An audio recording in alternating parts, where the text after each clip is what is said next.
Enorme prazer ter a presença do Luiz Antônio Simas aqui, que gentilmente aceitou o nosso convite de fazer esse bate-papo virtual, né? No que eu dizia que é um misto de sentimentos de alegria por poder ter o Luiz dividindo com a gente o conhecimento dele sobre a rua carioca, sobre a cultura popular, ao mesmo tempo em que a gente sofre pelo fato de estarmos privados da vida na rua, né, da vida presencial, com a presença direta entre os corpos, né, que é também um objeto direto do pensamento do Luiz Antônio Simas, que é carioca, como eu disse, escritor, professor, historiador, mestre em História Social pela Universidade Federal do Rio de Janeiro, com muitos livros, né, são mais de 15, eu acho que já publicados, né, Luiz? Tendo recebido o Prêmio Jabuti pelo livro do ano de não ficção, em 2016, com o livro Dicionário da História Social do Samba, em coautoria com Ney Lopes, publicado pela Civilização Brasileira, e mais recentemente um objeto, o qual a gente pediu para ele ter como foco para discutir aqui com a gente hoje, que é esse livrinho que eu estou aqui na mão, O Corpo Encantado das Ruas, fazendo uma referência evidente ao livro do João do Rio, A Alma Encantada das Ruas.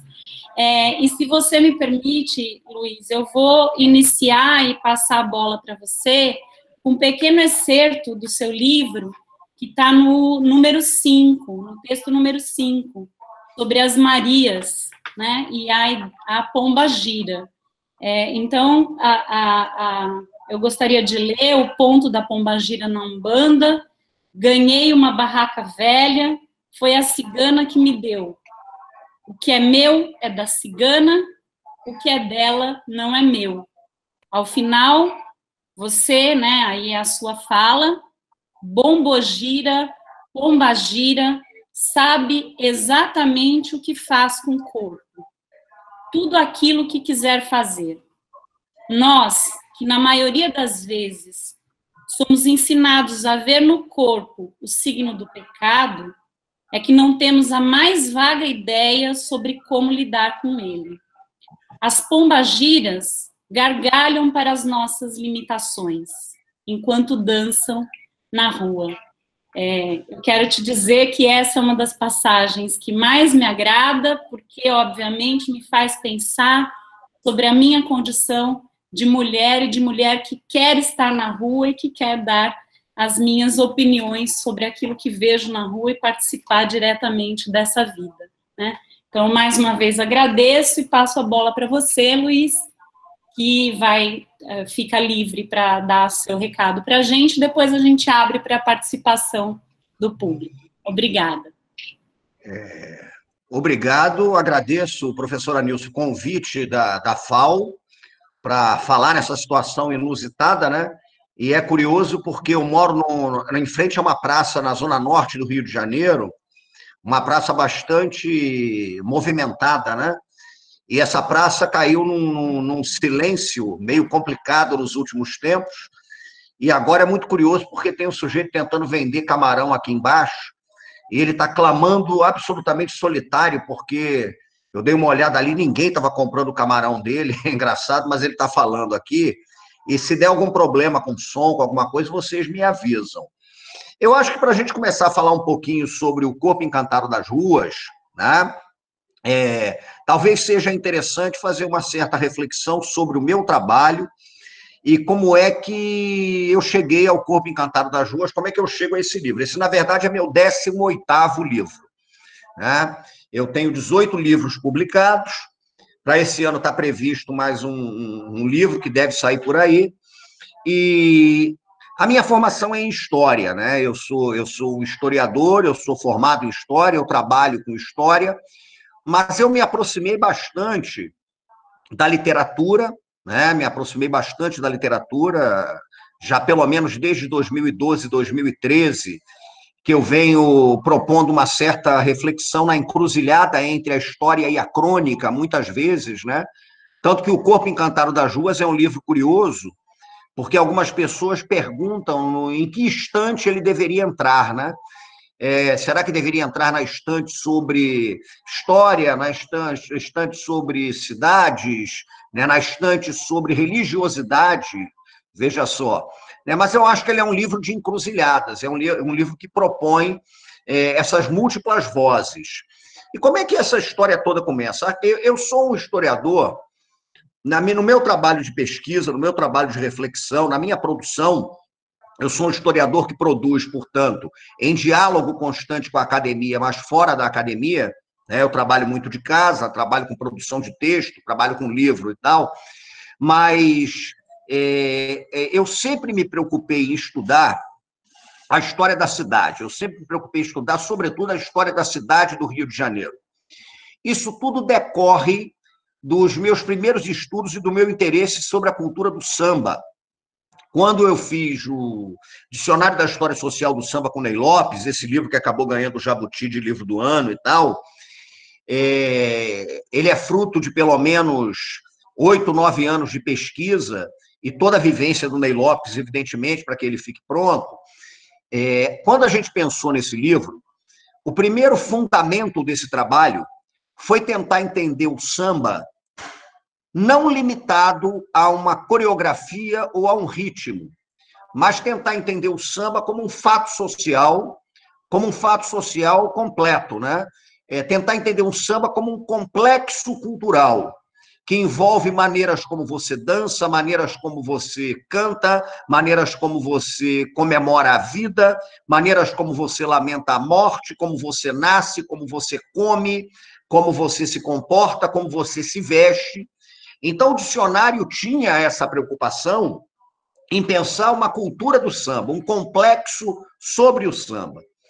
E no caso mais particular da cidade do Rio de Janeiro, eu acho que esse é um elemento muito importante para a gente entender. A cidade do Rio de Janeiro tem uma cultura profundamente marcada, e a maneira como a gente enxerga, inclusive a rua, isso é muito marcado pela presença do elemento civilizador afro-brasileiro, afro-carioca, enfim.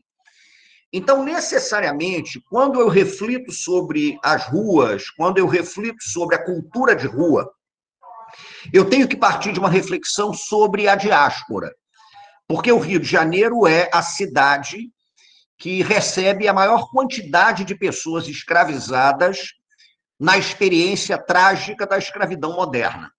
Então, você tem alguns estudos, por exemplo, de gente respeitabilíssima no tema, como o professor Manolo Florentino, enfim, professor Roquinaldo Ferreira, que dizem que de cada 5 pessoas que foram escravizadas na experiência moderna da escravidão, uma pisou no Rio de Janeiro.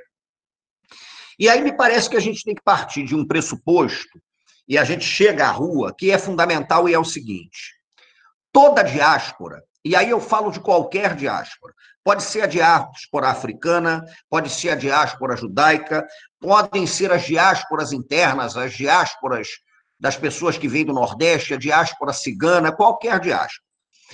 Toda diáspora é um fenômeno de desagregação, de quebra de pertencimento, de quebra de laço de identidade, de rede de proteção social. Então, a diáspora, ela dispersa, é um fenômeno de dispersão, né? Como é que a diáspora rompe esses laços identitários, essas construções de sociabilidades? Como é que a diáspora rompe essas redes de proteção social? Isso tudo é rompido.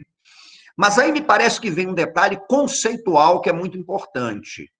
Se toda diáspora é um fenômeno de desagregação, toda cultura de diáspora é um fenômeno de reprodução daquilo que foi perdido, de invenção, é um empreendimento inventivo. Então, a diáspora dispersa e as culturas de diáspora, elas agrupam, elas criam outras formas de sociabilidade, outras formas de rede de proteção social, elas aglutinam. Não há cultura de diáspora que seja centrada no indivíduo. A cultura de diáspora é uma construção de uma certa ideia de coletividade. É uma invenção, né, daquela coletividade, daquela rede de proteção social, daquelas relações que foram perdidas pela experiência, né, do esgarçamento que a diáspora produz. Tanto que, se a gente pensa no Rio de Janeiro, as manifestações de cultura de diáspora, o samba, as macumbas, o omolocô, as escolas de samba, os cordões carnavalescos, os blocos de arenga, todas essas experiências se fundamentam na reconstrução da ideia da coletividade. As maltas de capoeira. Então, você vai construindo as suas sociabilidades, você vai criando redes de proteção social, você vai construindo, enfim, novos mecanismos de invenção da vida diante de um fenômeno de desagregação e de mortandade. Isso me parece crucial. E o cenário mais forte para que essas culturas elas cresçam, elas se solidifiquem, elas criem formas inventivas de lidar com o precário, é a rua, né? O Marques Rebelo costumava dizer, uma coisa que eu acho muito interessante, ele dizia que uma cidade é feita do tensionamento entre diversas cidades, né? Eu não tenho formação em arquitetura, em urbanismo, enfim, mas me parece que esse é um dado muito importante. Entender o tensionamento que existe entre as diversas cidades que formam a cidade. E no caso do Rio de Janeiro, eu verifico uma disputa muito intensa entre duas perspectivas, duas maneiras de enxergar a rua, pelo menos. Uma delas é enxergar a rua como um ponto de encontro, um ponto de construção de sociabilidade, um ponto de construção de rede de proteção social, né? Isso é muito forte em certa cultura de rua. Então, você observa isso no pequeno comércio, você observa isso na birosca, você observa isso no botequim, você observa isso na quitanda, né? Você observa isso na praça, no espaço público, você observa isso no açougue de rua, você observa, então, você verifica que há uma certa ideia de sociabilidade rueira, né? Há uma certa sociabilidade que é construída a partir da experiência que a rua enseja. A rua tem essa perspectiva. E, por outro lado, você tem um embate de uma rua que é vista prioritariamente como um ponto de passagem, né? E isso é muito pertinente para os últimos anos. Então, é uma rua vista sob a perspectiva da circulação de carros, da circulação de mercadorias, da circulação de corpos domesticados para o trabalho, né? Esse embate entre essas duas perspectivas de rua me parece um embate que é muito tensionado na história do Rio de Janeiro. É muito tensionado, isso é muito marcante na nossa história, né? Como é que você tem uma rua também que é domesticada por um certo imaginário do medo, né? Um certo imaginário do tensionamento, do inesperado, daquilo que não se espera, o que pode acontecer ou não. E outra rua que é exatamente essa rua do encontro, essa rua da sociabilidade. E existem nuances ali, né? Existem nuances. Eu, no Corpo Encantado das Ruas, a rigor, eu tentei trabalhar com uma ideia, que eu gosto muito de trabalhar com ela, como a rua a partir de um espaço de construção de culturas de fresta, né? O que seriam essas culturas de fresta? Eu acho que isso vale para muitos lugares do Brasil, mas particularmente para o Rio de Janeiro é muito forte. Me parece que existe um marco para a gente propor uma reflexão nesse sentido, que é o final do século XIX. Porque no final do século XIX você tem, por um lado, né, o processo de abolição da escravatura e transição para o trabalho livre. E, por outro lado, até complementares, o fim da monarquia e o início da república. E é curioso a gente reparar como esta república ela tenta fechar todos os canais institucionais de participação no exercício formal da cidadania, né, para as populações que são subalternizadas, afrodescendentes. Isso é muito forte. O Rio de Janeiro, por exemplo, aprova uma lei de vadiagem no Código Criminal de 1890. Essa lei de vadiagem, basicamente, ela criminalizava praticamente todas as manifestações das culturas afro-cariocas, afrodescendentes. A ludicidade, as maneiras de lidar com o mundo, os batuques, as rezas, os cantos, as formas como você comia, a maneira como você lidava com a rua. Tudo isso, a rigor, está enquadrado no Código Criminal de 1890. Então, me parece que é uma perspectiva interessante tentar entender como é que, nesse tensionamento, você vai criando estratégias de fresta, estratégias de brecha, né? O que o Benjamin chamava, Walter Benjamin, quando falava de Nápoles, de porosidade, né? Aqueles poros onde a vida vai sendo incessantemente inventada, incessantemente construída, nesse processo, né, da cidade capitalista. Então, o Rio sofre esse embate. O Rio passa por um processo na virada do século XIX entre uma cidade que se queria francesa, né, a Belle Époque carioca, das reformas do Pereira Passos, e uma cidade que pulsava a partir do elemento civilizatório africano. Então, essa disputa, esse embate, ele sempre foi muito forte, ele sempre foi um embate muito marcante na história do Rio de Janeiro.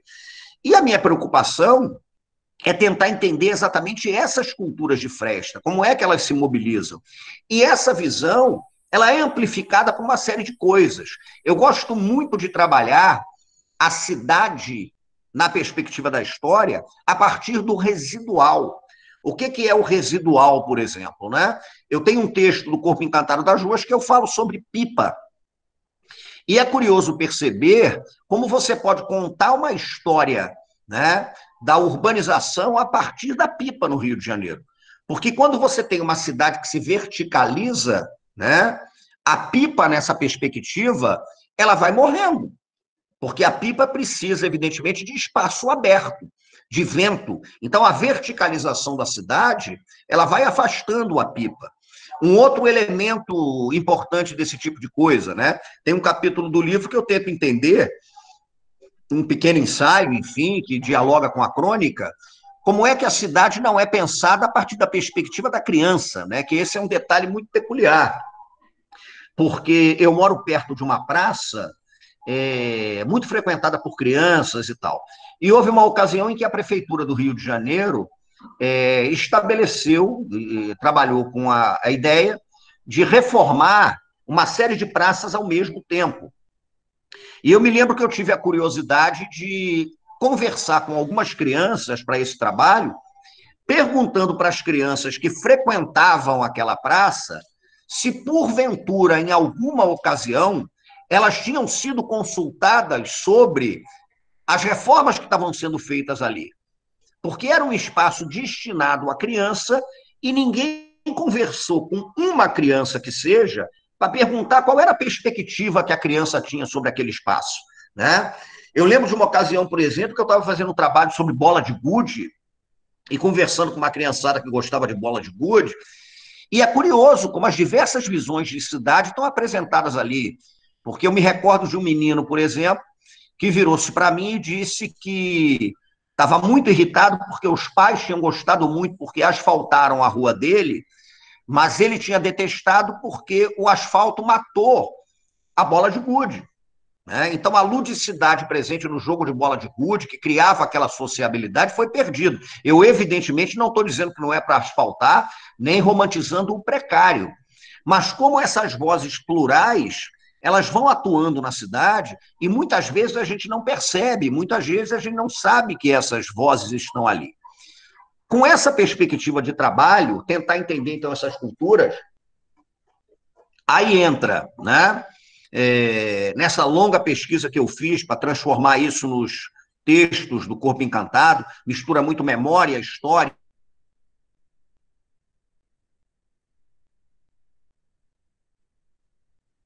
Você frequentava as quitandas, as maneiras como você frequentava os açougues, né? As maneiras como a cidade lida com os seus mortos. Tem um texto, por exemplo, sobre essa questão dos cemitérios. As maneiras como a cidade lida com as suas espiritualidades roeiras, né? Daí vem um texto sobre o seu Zé Pilintra, um outro texto sobre as pombagiras, né? Porque, a rigor, são os corpos que incomodam na rua. O João do Rio falou da alma encantadora das ruas, e o João do Rio tem um detalhe muito peculiar. O João do Rio, você vê, essa é uma leitura que eu faço da Alma Encantadora das Ruas, que é um livro que tem 100 anos, um pouquinho mais, mas a Alma Encantadora das Ruas era um João do Rio assombrado com o que ele via. Porque o João do Rio vivia nessa encruzilhada entre a cidade que se pretendia francesa, civilizada, a cidade parisiense, no caso do Rio de Janeiro, a cidade da Rua do Ouvidor, que na época era chamada, inclusive, de veia civilizatória do Rio de Janeiro, né? E uma outra cidade que pulsava e era quase o oposto dessa cidade francesa da Rua do Ouvidor. O João do Rio, ele vive o horror e o fascínio dessa outra cidade, né? Então ele mergulha nos subterrâneos dessa cidade que não se adequa ao modelo parisiense, que não se adequa ao discurso da Belle Époque, e ele retrata essas culturas de rua, né? Com espanto, com espanto. Você vê que ele está seduzido por aquele tipo de coisa, mas ao mesmo tempo aquilo o amedronta. E quando eu resolvi escrever O Corpo Encantado das Ruas, o título, na verdade, ele trabalha com uma ideia que eu tenho, que é para entender a rua, para entender as culturas de rua, para entender, por exemplo, a cultura do samba, né, que eu trabalho com mais particularidade, você tem que estar atento a gramáticas que não são normativas, a percepções de mundo não normativas. O que é isso? Eu tenho preferido falar em percepção de mundo e não em visão de mundo, porque parece uma bobeira, uma tolice, mas quando você fala de visão de mundo, você está partindo do pressuposto de uma cidade que é enxergada pelo olhar, que é experimentada pelo olhar, né? Mas não é só o olhar que experimenta a cidade. A cidade é experimentada pelo corpo, né? A cidade é experimentada pelo olfato, pelos cheiros que as ruas têm, né? A cidade é experimentada de inúmeras maneiras. A cidade é experimentada pelos sons, pelas sonoridades que você ouve. Então, eu tenho preferido falar em percepções, né, de mundo, essas percepções. E muitas dessas percepções, elas não são normativas, né? Elas são percepções, por exemplo, que se estabelecem pela corporeidade. Quando a gente pensa no samba, vou dar um exemplo, que são 2 capítulos do Corpo Encantado das Ruas que eu falo sobre isso, né? Esse é um exemplo muito simples, eu gosto de dar esse exemplo, mas eu acho que ele é muito contundente.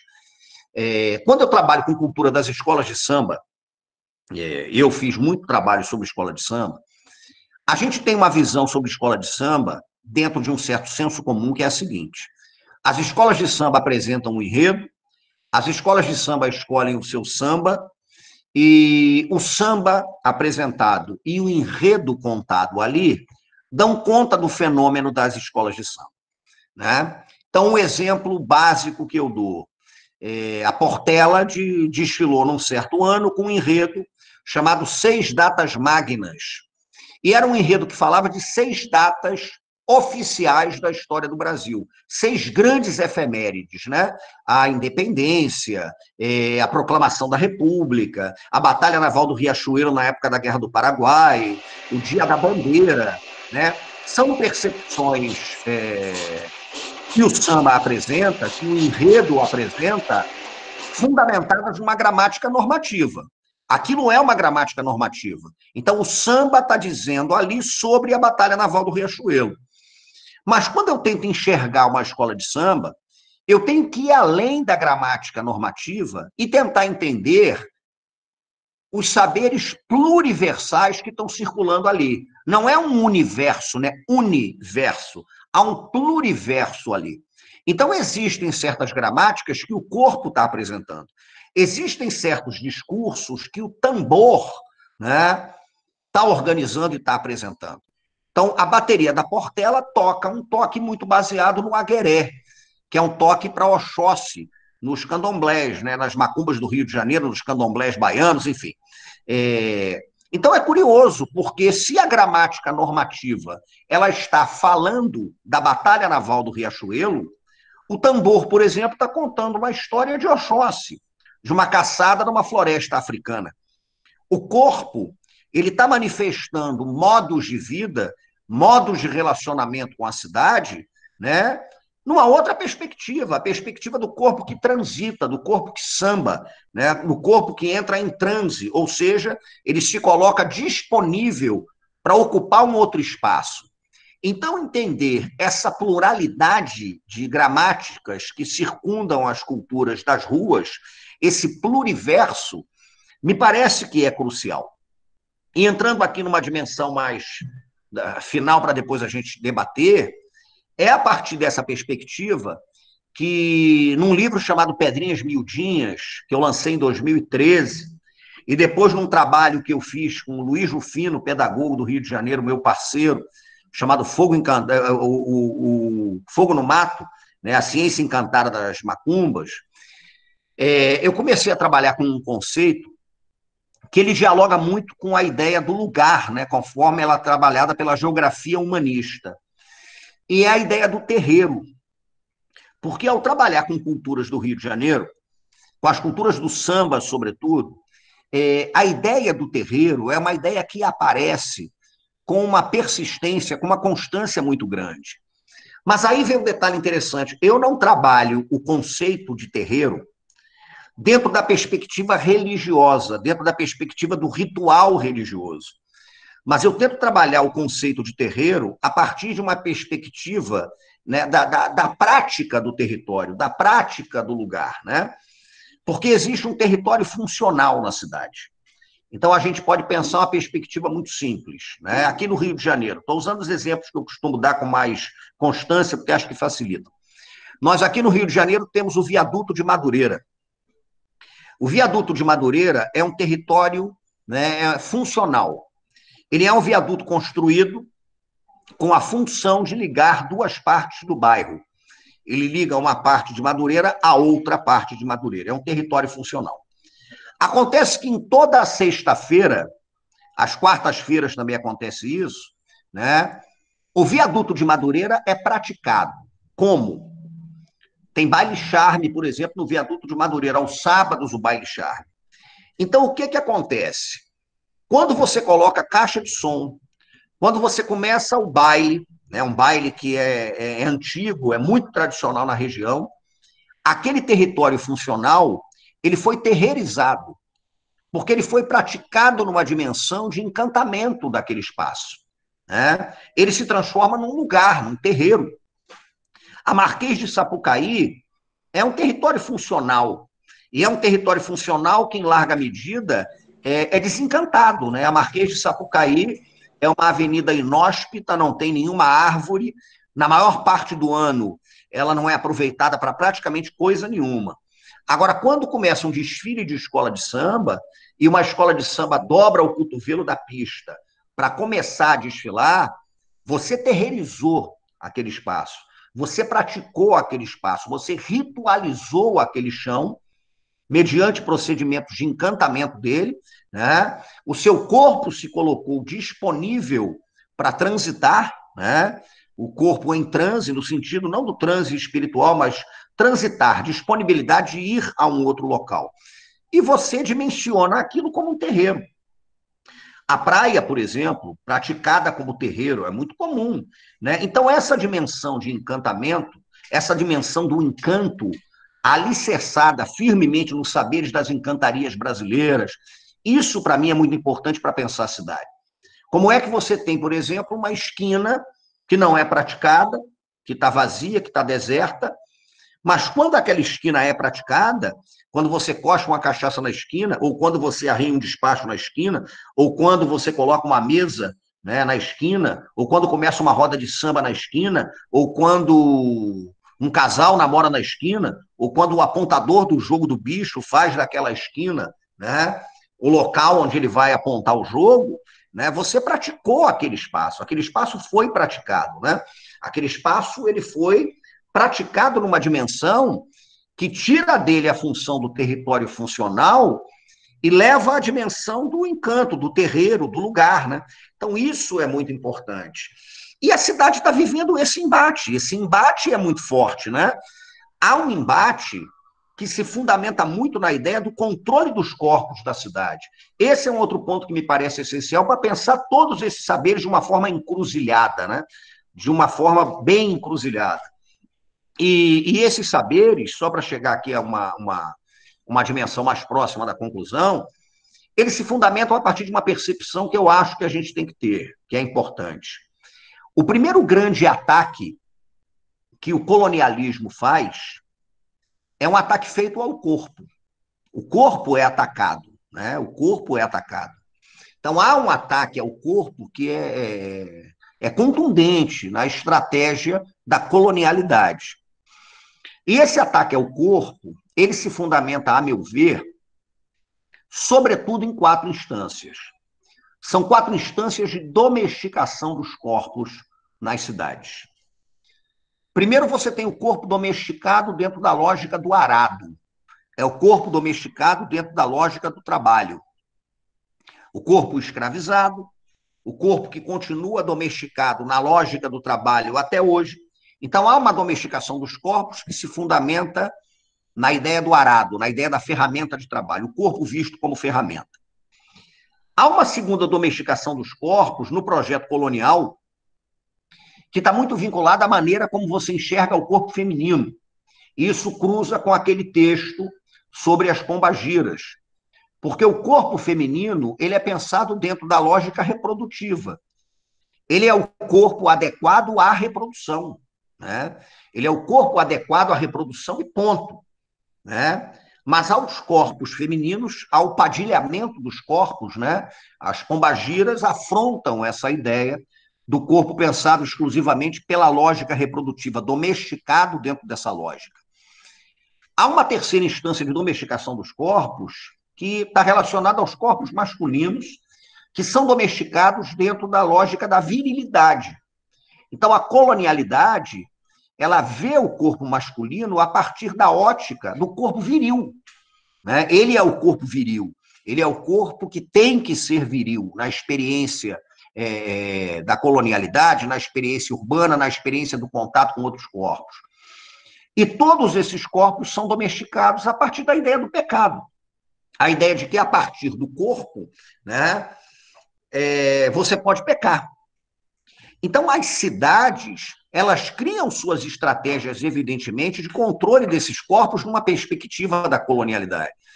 E eu gosto de pensar como o encanto, como a terreirização, como o trânsito, como a disponibilidade de ir para um outro estágio, né, afronta esse corpo colonizado.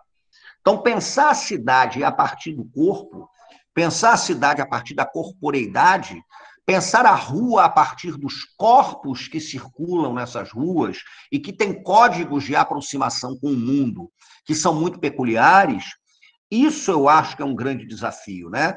Por isso eu gosto de dizer que eu tenho uma preocupação, tanto na história que eu faço, como na literatura, né? Nessa encruzilhada entre a história e a literatura, e a crônica e a música, porque eu também tenho um trabalho como compositor, com bastante música feita, mas que dialoga com esses trabalhos todos, esses diversos sentidos, né? Eu acho que são sentidos importantes para a gente tentar entender isso, gente. Por quê? E aqui eu concluo. Eu comecei a pensar muito esse tipo de coisa ao longo do processo de trabalho sobre o samba. Eu acho que o Corpo Encantado das Ruas, de certa maneira, traz essa perspectiva. Porque quando eu terminei o Dicionário da História Social do Samba com o Ney, o livro teve uma aceitação muito boa, e ele acabou ganhando o Jabuti na categoria dele, e depois ganhou o livro do ano, né? Eu comecei a ler muito trabalho sobre o samba, muita dissertação sobre o samba, muita tese sobre o samba, e a maioria de grande envergadura. Tem muito trabalho bom sobre o samba, muito trabalho bom, muito trabalho consistente. A academia tem produzido nos últimos 10 anos de uma forma muito, muito instigante sobre o samba. Mas tem uma coisa que me deixa um pouco encafifado. E o que me deixa encafifado? Eu comecei a reparar que a maioria esmagadora dos trabalhos que eu recebia sobre o samba, eles tentavam se aproximar do samba com um arcabouço conceitual que não tinha muito a ver com o samba. Eu peguei muito trabalho que vinha com Bakhtin, né, trabalhando o conceito de carnavalização, que eu registro, que acho muito interessante, eu gosto da perspectiva do Bakhtin. Eu peguei muito trabalho que vinha na linha do Gramsci, discutindo hegemonia, e que eu acho que é pertinente, eu acho que é importante, é pertinente, mas quase nenhum trabalho tentava entender como a cultura do samba ela é capaz de proporcionar a elaboração de conceitos para que a gente possa refletir sobre elas. Então, eu elaborei, por exemplo, o conceito de culturas de síncope, porque me parece que a ideia da síncope ela é muito instigante para as comunidades do samba, para as comunidades da capoeira, né? Para o povo da rua. A síncope é um elemento muito presente nesse processo. A síncope que se encontra com o drible, com a ginga no futebol. Cultura de síncope é um conceito muito interessante para a gente trabalhar samba. Eu comecei, por exemplo, a trabalhar com o conceito de gramática do tambor, exatamente para tentar entender essas percepções plurais, os pluriversos, né, que se manifestam de inúmeras maneiras. Exusíaco e oxalufânico foram dois conceitos que eu criei para fazer um trabalho sobre escolas de samba, né? O cruzo, que é uma ideia que Rufino e eu trabalhamos muito no Fogo do Mato, a ciência e cantada das macumbas, né? Pensar essa questão do cruzo, do carrego colonial, Rufino fala muito sobre isso de uma forma muito interessante. A gente pensa a ideia desse carrego colonial. Em suma, o que me parece crucial é que as ruas, é que as culturas de rua, é que as culturas do samba, as culturas de terreiro, né? As culturas que criam sociabilidades no precário o tempo todo, elas são também potentes, sofisticadas, a ponto de permitir que a gente ouse voos e trabalhe arcabouços conceituais a partir delas. Isso eu acho que é um detalhe fundamental, né? Como é que você entende isso? Exemplificando minimamente. O samba é uma música de compasso binário. Então, você tem o tum, tum, tum, tum, tum, tum. Isso é um compasso binário. Você observa isso numa bateria de escola de samba com um surdo de pergunta e o surdo de resposta. Os surdos vão marcando, né? Tum, tum, tum, tum, tum, tum. Mas o que eu acho fascinante nessa história é que o corpo que samba, o corpo da passista que samba, ele não samba nem na marcação do primeiro surdo, tum, tum, nem na marcação do segundo. O samba acontece no espaço vazio que existe entre uma marcação e outra. Porque entre esse tum e esse tum, há um vazio que é preenchido.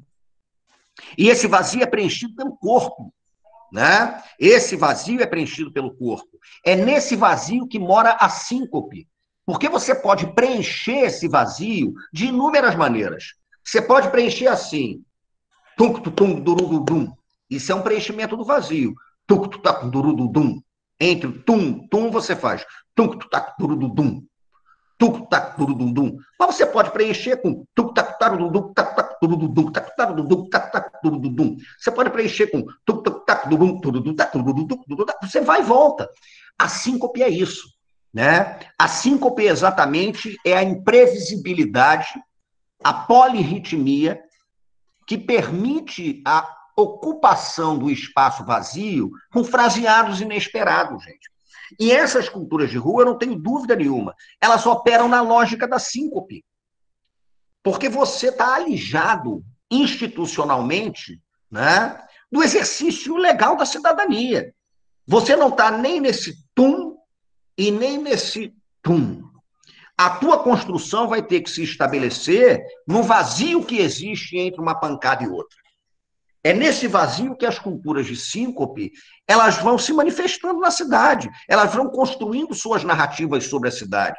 Os corpos vão vivendo na cidade, vão habitando a cidade, vão convivendo nas ruas. Então, tentar entender essa outra perspectiva, tentar entender síncope, tentar entender exusíaco, oxalufânico, terreiro, padilhamento dos corpos, o que as pombagiras dizem sobre uma certa percepção do corpo colonizado, né? Tentar entender Garrincha cruzado com Zé Pilintra, tentar entender Walter Benjamin cruzado com o Caboclo da Pedra Preta, porque Walter Benjamin, nas teses sobre a história, falava de escovar a história a contrapelo, né?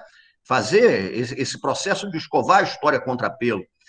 O Caboclo da Pedra Preta, né, no ponto Pedrinha Miudinha de Aruanda, ele dizia: três pedras lá na minha aldeia, uma é maior, outra é menor, a mais pequena é a que me alumeia, a mais pequena é a que me alumeia. Esse aforismo, porque é um aforismo, né? Três pedras na minha aldeia, uma maior, outra é menor, a mais pequena é a que me alumeia. Você pode propor o cruzo, né, com o Benjamin e as teses sobre a história, porque eu não acredito em referências em culturas que se anulam. O espaço da cultura é o cruzo. Eu não falo em secretismo, eu não falo em amálgama, eu falo em cruzo. É o cruzo que está ali. É a ideia da encruzilhada, né? Onde as coisas se encontram, onde essas dinâmicas são tensionadas o tempo todo, de formas tensas e intensas. Então, eu concluo dizendo que me parece que, para entender os corpos da cidade, pensar um pouco sobre as culturas da cidade, as culturas urbanas, repito que não é uma dimensão vinculada à arquitetura, urbanismo, enfim, a minha formação é em história, mas, ao mesmo tempo, é uma formação que cruza com a experiência que eu tive de criança de terreiro, eu cresci num terreiro, né, convívio muito grande com a turma do samba, uma experiência que gosta de brincar com a crônica, né, de cruzar o ensaio, a crônica, a história. O Corpo Encantado das Ruas foi um livro que, quando eu escrevi, eu queria que ele fosse lido no trem, né? Eu queria não perder o rigor das falas sobre a rua, da maneira como sociabilidades são construídas na rua, da maneira como há um embate pela rua, há um tensionamento que envolve a disputa pela rua, mas, ao mesmo tempo, um livro que pode ser lido no trem, né? Um livro que pode ser lido como um livro de memória, né? Um livro que pode ser lido como um livro de infância na cidade, né? Tudo isso me parece que está presente. Esses voos audaciosos, eu acho que a gente tem que ter, né? Porque é nessa dimensão que a gente vai conseguir, de repente, construir modos de vida na cidade mais encantados, né? Me parece que é isso. Me parece que há na cidade uma disputa entre o encanto e o desencanto. Eu não estou falando na dimensão do Weber, que falava da desmagificação, estou falando mesmo de uma dimensão da encantaria, né? Uma dimensão de você praticar um espaço e transformar aquele espaço num terreiro, né?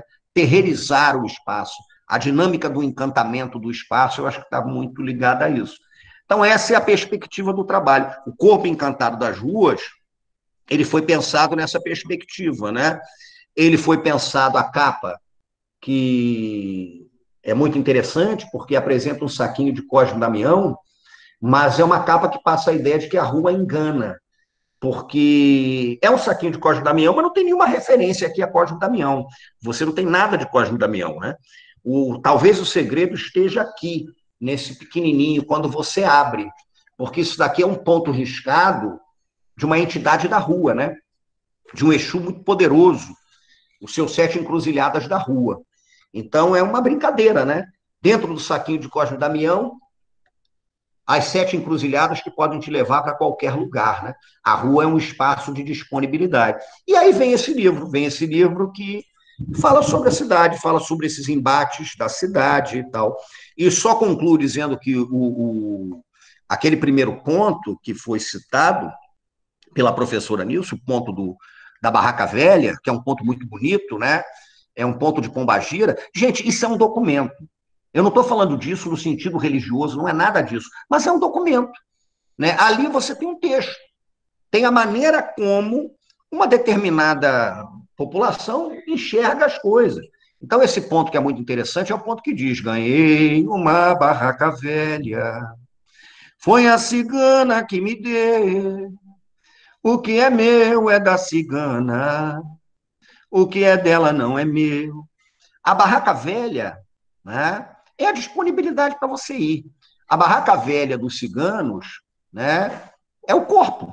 Né? A barraca velha é o corpo. Você vai. Com a barraca velha, você pode ir para qualquer lugar. Então, a barraca velha é a disponibilidade para que você vá. E é interessante esse ponto que o cara diz que ganhou uma barraca velha, foi a cigana que deu. O que é dele é da cigana, mas o que é dela não é dele. Né? Então, a barraca velha, né, é esse corpo disponível, é o corpo da própria cigana que está interagindo com o corpo dele. Né? A cidade, como esse espaço de disponibilidade, e a cidade que vem sendo solapada nesse sentido, né? A gente está perdendo muito isso, essa disponibilidade de você ter a sua barraca velha, ou seja, você circular, né? Você está disponível aos encontros, você está disponível à cidade, você está disponível ao trânsito, no sentido do transitar, né? Isso está sendo perdido. Bom, acho que é isso. Nesse momento em que as ruas estão vazias, né?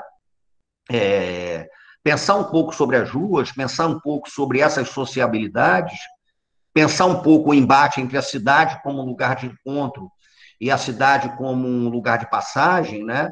Esse tensionamento que existe aí, a cidade pensada a partir da praça ou a cidade pensada a partir do carro, né? Me parece que essas são as dimensões que o Corpo Encantado das Ruas traz. No fim das contas, é isso, gente. É um livro escrito para que as pessoas da cidade possam ler e construir as suas próprias memórias sobre a cidade, as suas narrativas sobre a cidade, a partir da rua. Eu repito dizendo, esse livro é um livro que é um livro que eu tenho a intenção de que ele possa ser lido em casa, ele pode ser lido na academia, ele pode ser lido na praia, ele pode ser lido na escola, ele pode ser lido no trem, né? Ou seja, é um livro para ser lido na cidade. É isso aí o que eu tinha a dizer para a gente abrir o papo e agradeço de novo o convite de vocês. Muito obrigado. Bom, queria dizer que eu estou super emocionada com a sua aula, Luiz. Acho que todos nós aqui agradecemos essa explanação brilhante que você fez e que eu acho que abre para inúmeras discussões. Nós temos algumas pessoas inscritas. Eu vou fazer primeiro uma questão, depois eu vou abrir para a audiência, né? E aí eu acho que a gente pode combinar da seguinte maneira: fazemos 3 a 4 questões e passo para você, o que você acha? Pode ser, pode ser. Tá bem. Então, vamos lá. A minha questão é pensar sobre a situação que nós estamos vivendo e relacionar essa maravilhosa reflexão histórica que você faz, e é uma reflexão histórica que está sempre colocando a nossa situação no presente também, né? E pensar, portanto, a nossa condição atual. Diante dessa necessidade de isolamento, e essa necessidade de isolamento para a gente ter a nossa barraca velha, né, para a gente continuar vivo e com o corpo disponível para ir e vir, me parece que nós estamos espremidos. De um lado, existe a lógica da pressão econômica, dizendo que temos que ir à rua para que a roda da economia continue a girar. E, de outro lado, uma narrativa que se aproveita da condição do nosso desejo de continuarmos vivos e em isolamento, uma narrativa que me parece que vem tratando esse mundo virtual de uma maneira muito apologética, né? Eu vou dar uma referência mais evidente, que eu tratei com os alunos hoje pela manhã, que é um texto publicado na revista Forbes, nesses últimos dias, ou talvez ontem mesmo, que fala de um renascimento digital, retomando, inclusive, esse termo renascimento da história da arte e da arquitetura, né? Então, me parece que a gente está espremido, de um lado, pela necessidade de fazer girar a roda da economia, e de outro, por essa dimensão otimista, apologética e etc., da ideia do mundo do trabalho remoto, do trabalho digital e etc., né? Então, a minha pergunta para você é, nesse sentido, como é que você acha que a gente pode sair nessa fresta, espremidos que estamos, para reencantar com os nossos corpos a rua, né?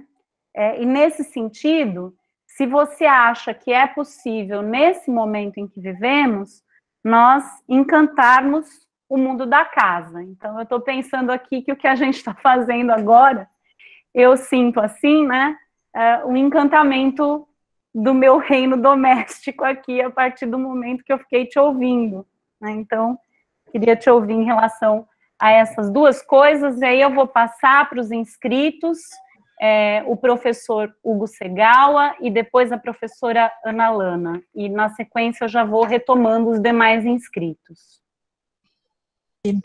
Nilce, antes do Luiz responder, quando as pessoas forem perguntar, peça, por favor, para habilitarem as câmeras na pergunta. Isso, pessoal, acho que todos vocês ouviram a Rose, habilitem as câmeras e os microfones na hora da pergunta, que é muito importante para depois a edição desse vídeo, que vai ser disponibilizada pelo YouTube, pelo canal da FAO, né, para ficar, enfim, um processo que possa encantar mais pessoas. Olá, Nilce, é comigo? Alô? É com você, Hugo. Oi, então... vocês estão me vendo? Boa tarde a todos e todas. Boa tarde, Luiz. Meu nome é Hugo Segawa, eu sou professor aqui da casa. Primeiro, muito obrigado por essa sua apresentação. Eu não li seu livro, vou agora, então, ir atrás do livro, e eu vou ler, e talvez o que eu vou perguntar para você, enfim, como eu não li seu livro, talvez eu possa dar um fora, mas, enfim, eu espero... Teria várias perguntas, mas, claro, para não monopolizar, enfim, acho que seria uma longa conversa. Eu vejo, como estudioso do urbanismo e da cidade, essas diferentes visões, e como você chamou de percepções sobre a cidade, e este, como você chamou também, pluriuniverso, esse universo plural da cidade. Particularmente, o Rio de Janeiro, não só o Rio de Janeiro, mas o Rio de Janeiro, diferentemente de São Paulo, tem um espaço construído de uma sociabilidade que nós não temos em São Paulo, ou teríamos que sair da cidade, que são as praias. Você trata, não sei o seu livro, pelo título, pela insinuação ao João do Rio, eu suponho que você trata de algo de uma passagem do século XIX para o século XX. Eu estudo isso em São Paulo e em outras capitais. E nessa construção de sociabilidade, a praia nasce nesse momento, nessa virada do século. Na Europa é anterior. No Brasil, isso se torna, em Rio de Janeiro, como capital, se torna um lugar que a praia se torna, curiosamente, um espaço de uma democratização bastante distinto daquilo que seria, por exemplo, se fosse o Morro do Castelo, ou pela própria abertura da Avenida Rio Branco. E diria que até a própria beira-mar do Flamengo nasce das reformas do Pereira Passos. E, nesse sentido, a gente vê nas imagens desta época, né, pessoas, jovens, velhos, homens, mulheres, crianças, usufruindo de um espaço que é uma faixa de areia, por exemplo, no Flamengo, construindo uma sociabilidade. Eu gostaria que você comentasse um pouco sobre este universo de construção, sobretudo de um universo que não é comum, não é parte da nossa realidade, mas como um universo que se constrói a partir da urbanização e da constituição de novas paisagens, de uma paisagem inédita nesse sentido, enquanto lugar de convívio, de construção de sociabilidade e encontros, que é a praia. E deriva também de uma certa pós-abertura da Avenida Central, Rio Branco, de uma certa europeização do espaço carioca. E outra questão muito rápida é o seguinte, eu gostaria de ter a sua opinião, dentro de sua percepção, usando a sua palavra, deste livro aqui, talvez você já conheça. Sim. Que se chama Metrópole à Beira-Mar, do Rui Castro, que também trata desse momento. Eu gostaria de ter a sua opinião, não uma resenha, mas pelo menos uma opinião sobre a maneira de olhar a cidade, do ângulo dele, do seu ângulo, enfim, qual é a sua percepção, enfim, desse livro. Muito obrigado. Aqui. Tá joia, obrigado. Vou passar, então, para a professora Ana Lana.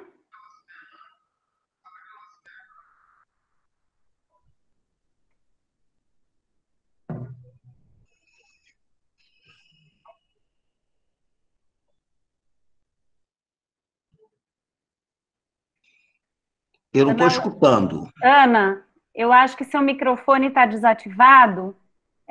Só para dizer, depois da Ana é a Luciane Scarato.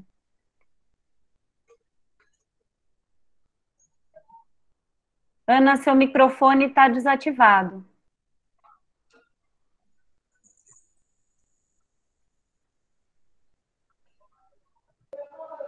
Na verdade está ativado, mas a gente não consegue ouvir. Precisa ver a conectividade.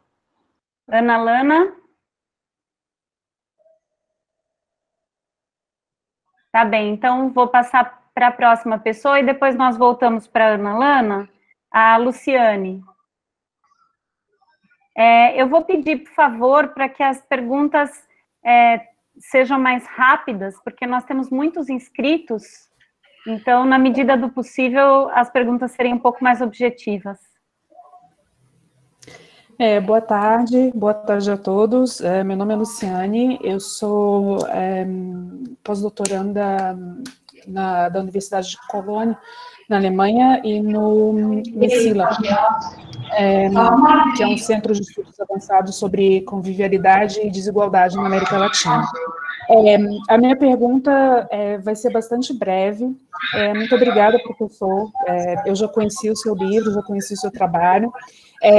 A minha pergunta é no sentido de como nós, historiadores, e também sociolinguistas, enfim, podemos trabalhar melhor essa questão da gramática dos corpos e da gramática dos contos, né, e da música, também como uma forma de linguagem, porque os estudos sobre linguagem, né, no Brasil, sobre a língua portuguesa e as influências africanas, elas são sempre muito centradas no português e na escrita, né, e pouco valor se dá para a oralidade.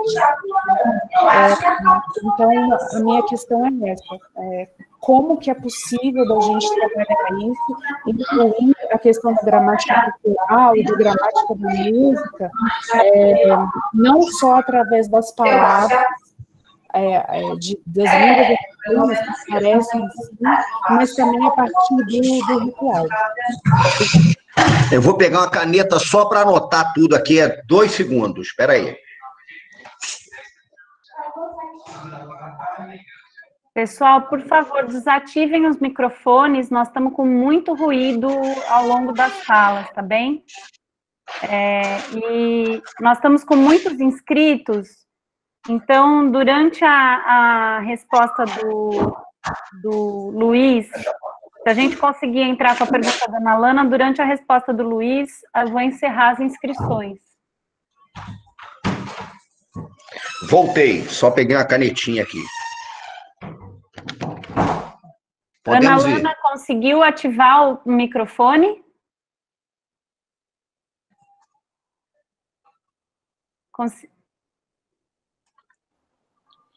Uma sugestão, de repente, é escrever no chat.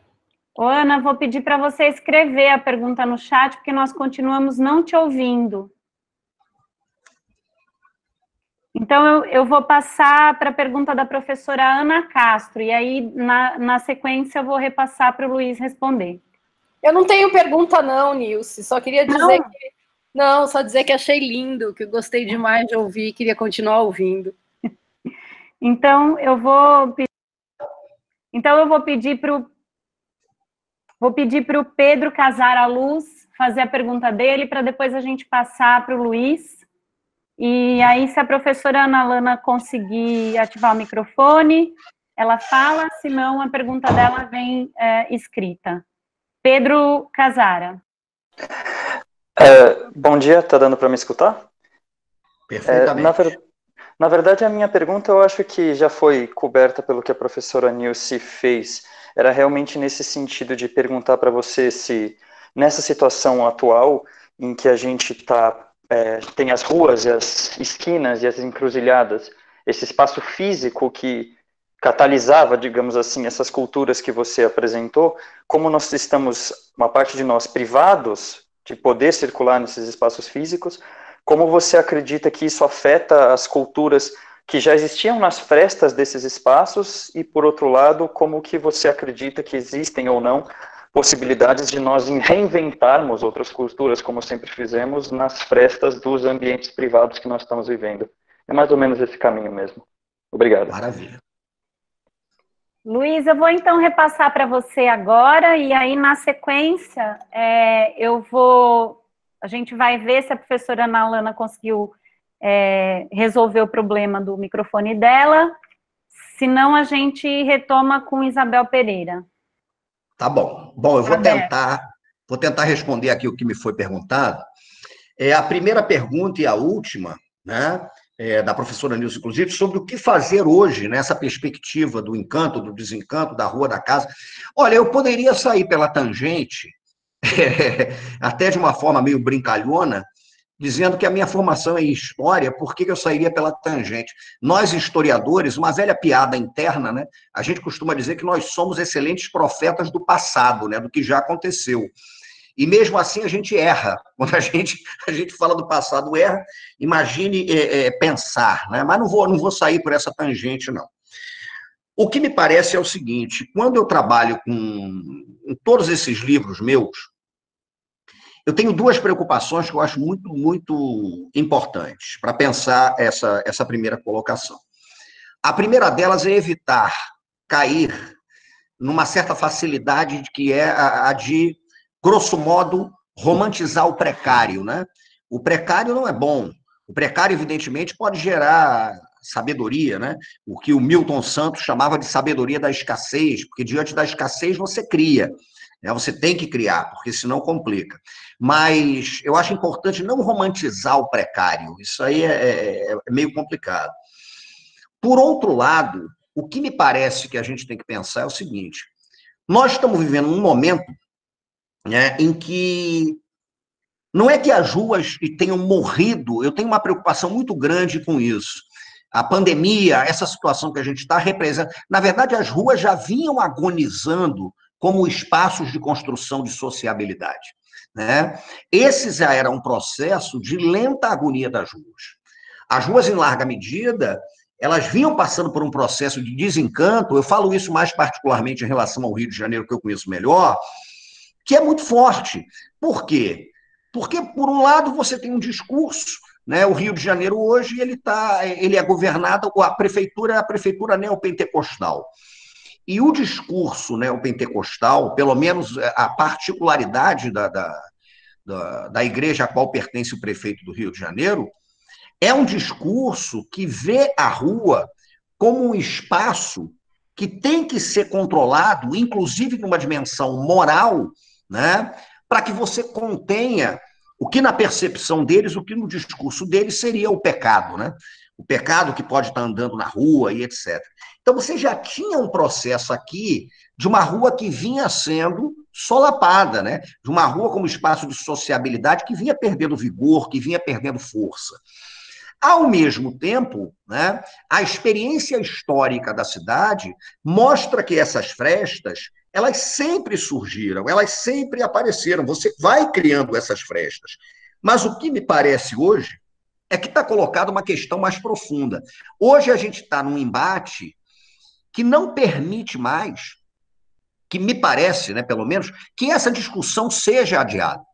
Por incrível que pareça, nesse momento de rua vazia, né, ou pelo menos a rua deveria estar vazia, eu acho que deveria estar vazia, refletir sobre que tipo de cidade, que tipo de experiência de mundo a gente quer, me parece que é cada vez mais crucial. E eu nem acho mais que é uma questão de resistir. Eu não gosto da expressão resistir, eu não trabalho com o conceito de resistência, porque me parece que resistência já é um conceito que parte do pressuposto que você está sendo pautado por uma outra ação. Então, existe uma ação que me pauta e eu resisto a ela, né? Me dá a impressão que a gente pode trabalhar, que é um conceito que se usa muito nas epistemologias do Sul, né? No pensamento decolonial, enfim, mas a ideia da resistência, a necessidade de saber que resistir é pouco diante do que vem por aí, do quadro que está colocado. Então, criar as estratégias de reexistência a partir dessa experiência limite, porque, a meu ver, é isso que a gente tem, eu acho que vai ser um grande desafio da gente. Ou a gente encara esse desafio, eu não sei o que vai acontecer. Eu, por exemplo, tento encantar o espaço da casa, né? Eu estou vivendo ouvindo música o tempo todo, porque, em certo sentido, é você tentar ir para uma dimensão, né, de encantamento. Eu tento fazer esse tipo de coisa. Não acredito nas soluções digitais como aquelas que vão resolver o nosso futuro. Até porque eu vejo muita gente pensando, isso é um dado que eu acho muito importante, muita gente pensando nas formas que a gente vai encontrar para fazer trabalho remoto, mas pouca gente questionando a maneira como a gente lida com o trabalho, né? A própria categoria trabalho, ela tem que ser repensada, ela é repensada por muita gente. Então, não é você pensar simplesmente nas novas formas de trabalhar. É questionar um mundo que é pautado, né, pelo trabalho. É questionar um mundo que é pautado por uma percepção dos corpos como aqueles que são domesticados dentro de uma lógica da produção e do consumo. Então, ou a gente parte para uma outra perspectiva, ou então não sei o que vai acontecer. Então, em relação a essa primeira pergunta, eu acho que nós estamos numa situação limite que impõe soluções originais, né? Que impõe uma certa radicalidade, inclusive, em relação ao pensamento. A gente tem que ter uma radicalidade em relação ao pensamento. Nesse sentido, resistência me parece que é um passo que a gente tem que dar, porque resistência não vai bastar. E a outra questão, né, é a gente pensar de uma forma mais profunda, sobretudo, a meu ver, a questão do trabalho, né? Existe, eu só vou terminar essa resposta, que mata duas perguntas, lembrando que tem uma passagem de Ifá, que é o corpo literário iorubá. Eu até escrevi um texto sobre isso, para pensar o trabalho a partir desse texto, num livro chamado Pedrinhas Miudinhas, de 2013. É rápido. Eu acho que isso responde o que eu teria a dizer sobre essa questão.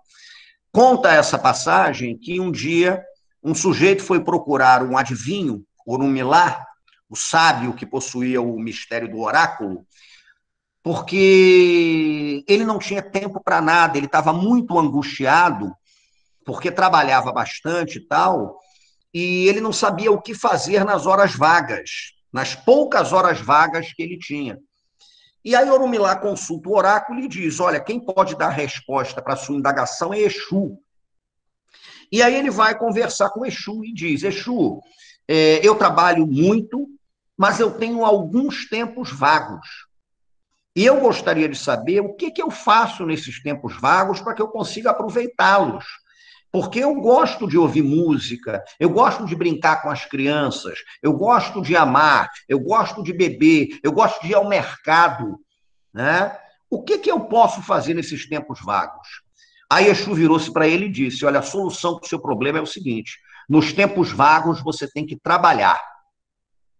Trabalhe nos tempos vagos. E ele toma um susto, né? Exu, mas como é que você me diz isso?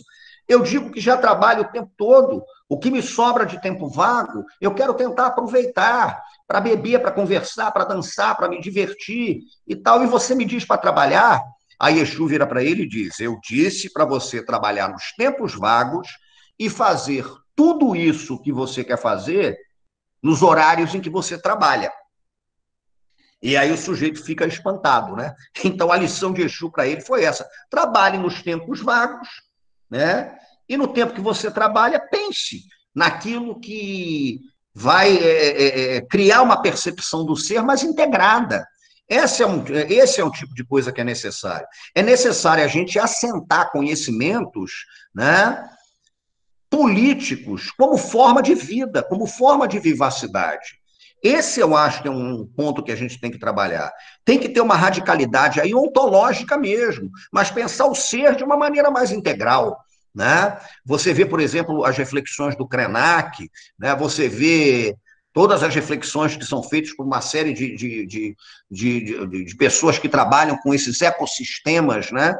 E pensando mesmo nos conhecimentos do Sul, isso tudo tem que começar a ser levado em consideração. Eu acho que a gente tem um desafio grande. O desafio, para mim, é o da reexistência, né? Criar mecanismos de reexistência com políticas afirmativas de vida. Isso eu acho crucial. Política afirmativa de vida. Esse é o elemento que me parece importante. Bom, eu acho que eu respondi mais ou menos, eu não sei exatamente o que vai acontecer. Sobre a questão que foi colocada sobre praia, na verdade, professor, esse meu livro não fala da transição do século XIX para o século XX, não. Ele até aborda a transição do século XIX para o século XX. Mas a preocupação dele é olhar a cidade hoje. Então, na verdade, o desafio que eu faço a João do Rio, o livro é dedicado a João do Rio, a Walter Benjamin e ao Caboclo da Pedra Preta, né? Uma entidade que era um caboclo de pai Joãozinho da Goméia. E o livro é aberto com um desafio colocado por uma entidade de Umbanda, o Exu Tranca-Ruas, né? E coloca esse desafio. O que eu tento entender é a cidade hoje, a partir de alguns pressupostos que espantaram João do Rio lá atrás, né? Então, como algumas questões que João do Rio colocava, elas ainda estão presentes hoje, que assustaram João do Rio e tal, mas eu tento entender isso. E quanto às praias, é muito curioso porque a praia não é um objeto da minha reflexão, porque eu trabalho muito com o subúrbio do Rio de Janeiro. Esse é um detalhe que eu esqueci de colocar, mas é importante. Eu tento, no Corpo Encantado das Ruas, pensar uma cidade que, de certa maneira, desconstrua o mito do carioquismo cordial. Porque eu acho que se construiu um mito da cidade maravilhosa, o mito do carioquismo cordial, muito vinculado à cidade solar, à cidade de praia, né? Que esconde uma série de coisas sobre a cidade do Rio de Janeiro que eu acho que são muito relevantes. É importante, a meu ver, a gente tentar minimamente desconstruir esse mito do carioquismo, né? A própria praia tem algumas... A Júlia O'Donnell, por exemplo, escreveu um livro muito interessante sobre a história de Copacabana, e ela mostra que, ao contrário do que se imagina, a construção de um espaço aparentemente democrático ligados à praia, ela guarda muito tensionamento. Isso é muito tensionado. Quando as praias no Rio de Janeiro começam a ser frequentadas de uma forma mais constante, na década de 20, o prefeito do Rio era o Prado Júnior, né? É estabelecido um regulamento para a frequência nas praias que tentava disciplinar essa frequência de uma forma bastante higienizadora e de uma forma elitista. A gente, no Rio de Janeiro, tem um detalhe que é muito curioso, né? O Rio de Janeiro, só agora, em 2020, é que você tem ônibus direto que vem da Ilha do Governador e para numa praia do Rio de Janeiro. O Rio de Janeiro tem um tensionamento muito grande em relação, por exemplo, à parada de ônibus nas praias. A Associação de Moradores de Bairros mais elitistas, como Leblon, o Arpoador, Ipanema, que muitos se mobilizam frequentemente, né, para evitar, por exemplo, que os pontos dos ônibus que vêm da Zona Oeste, dos subúrbios e tal, eles cheguem e ocupem esse espaço. Eu acho que a praia, ela vive um tensionamento que é muito interessante, porque ao mesmo tempo em que a praia é terreirizada e ela se transforma num espaço de sociabilidade, porque isso acontece, a praia tem essa dimensão, há um tensionamento que, de certa maneira, visa disciplinar a frequência da praia e entra num embate quanto a isso. A praia, para mim, resumidamente, ressaltando que os meus estudos são mais sobre o subúrbio, né? Sobre a zona norte do Rio de Janeiro, até porque eu passei boa parte da minha vida numa cidade da Baixada Fluminense, né? Eu fui uma criança de Nova Iguaçu, que é uma cidade que está na periferia do Rio de Janeiro, enfim. Moro hoje na zona norte do Rio de Janeiro, já morei na zona sul, em Laranjeiras, mas eu moro na zona norte do Rio de Janeiro, né? E a minha realidade é uma realidade muito vinculada à Baixada Fluminense, a maneira como a Baixada se relaciona com a cidade. Então, eu vejo a praia a partir de um tensionamento, que é o tensionamento da cidade mesmo, né?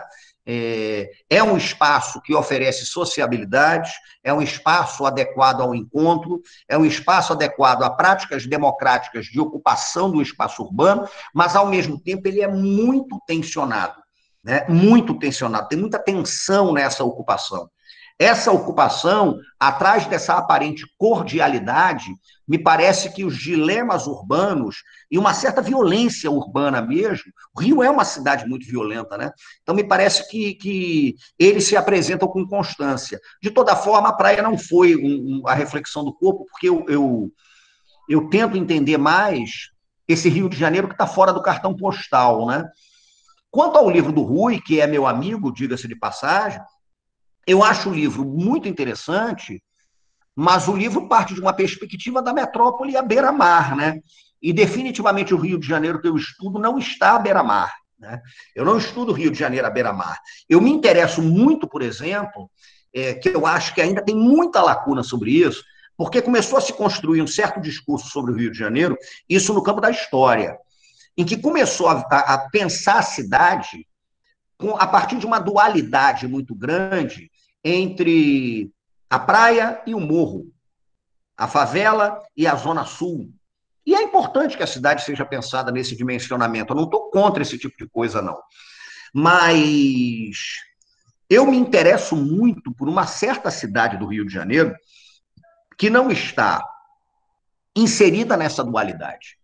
Eu me interesso muito, por exemplo, a respeito de uma classe média baixa suburbana que, do ponto de vista da historiografia, ela não aparece, né? Rio de Janeiro, você tem muita história da Zona Sul, você tem muita história de favela, ainda bem, eu acho que tem que ter, mas tem pouquíssima reflexão sobre o subúrbio, né? Tem gente boa trabalhando sobre o subúrbio, tem o professor Justino, que é um grande, né?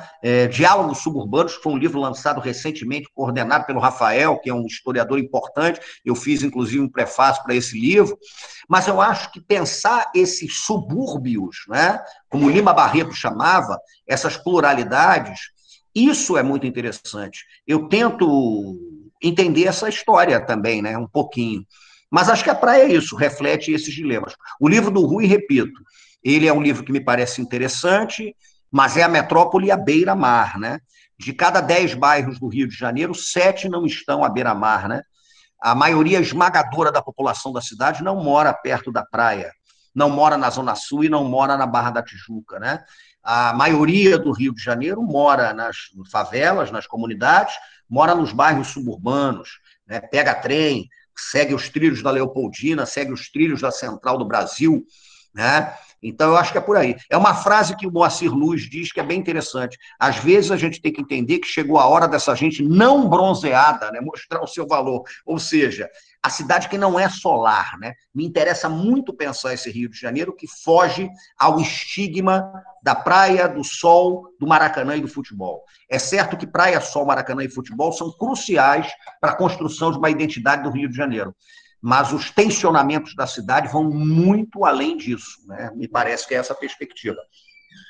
Quanto à chegada dos tambores e dos corpos, a pergunta, só para concluir aqui, a primeira leva, como trabalhar tambores e corpos, isso para mim é uma questão complicada de dizer como é que a gente pode fazer isso. Por quê? Eu fui uma criança de terreiro, né? A minha avó era uma Ialorixá, era uma mãe de santo pernambucana, que veio para o Rio de Janeiro, famosa, até ela foi muito conhecida aqui, e ela criou um terreiro em Nova Iguaçu, no Jardim Nova Era, na Baixada Fluminense. E eu fiz as minhas primeiras iniciações, eu tinha 2 anos de idade. E eu fui iniciado como um ogã alabê, né? O ogã alabê é um ogã de toque, de tambor. Então, eu fui alfabetizado pelo tambor. Esse é um detalhe muito curioso. Eu aprendi a ler, né?